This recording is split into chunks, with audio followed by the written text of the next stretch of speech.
নাদানটা আগে আগেই চলে আসছে। হাই গাইস, আমি এখন অনেক বড় একটা কলা খাবো, সাথে আমার নাদানও খাবে।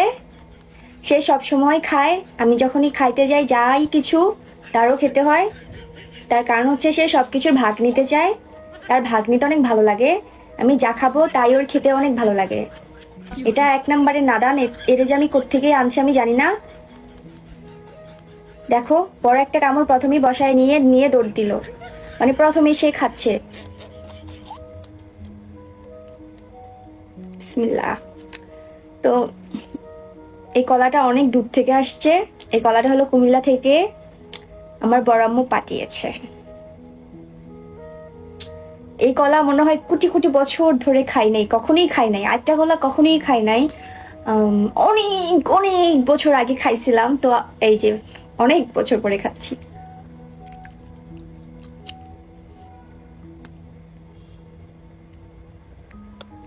এটাকে বিচি কলা বলে, কারণ এটার ভিতরে বেশি বিচি। মানে বুঝি না ভাই, কলার ভিতরে এত বিচি কেন থাকে।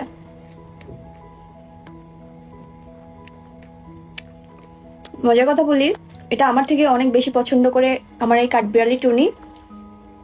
তার কারণ হচ্ছে ওর এই যে দানাগুলো অনেক পছন্দ। এরকম নাদান কি তোমরা কখনো দেখছো? বাপের জন্মে মনে হয় তো দেখো না এরকম নাদান। হুম, কত মজা করে খাচ্ছে দেখো। হুম, অনেক মিষ্টি। খাবা? হুম,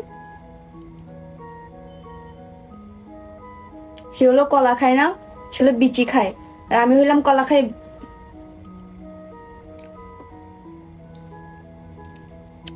কে খাবে বলো? এই নাদানের জ্বালায় কে খাবে?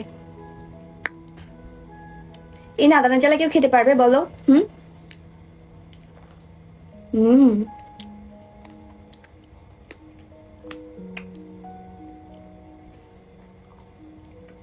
তোমরা এখন অনেকেই বলবা যে ওর মুখেরটা কেন আমি খাচ্ছি। ওর মুখেরটা খেতেই পারি, কারণ আমার বাচ্চা, কোনো প্রবলেম নাই।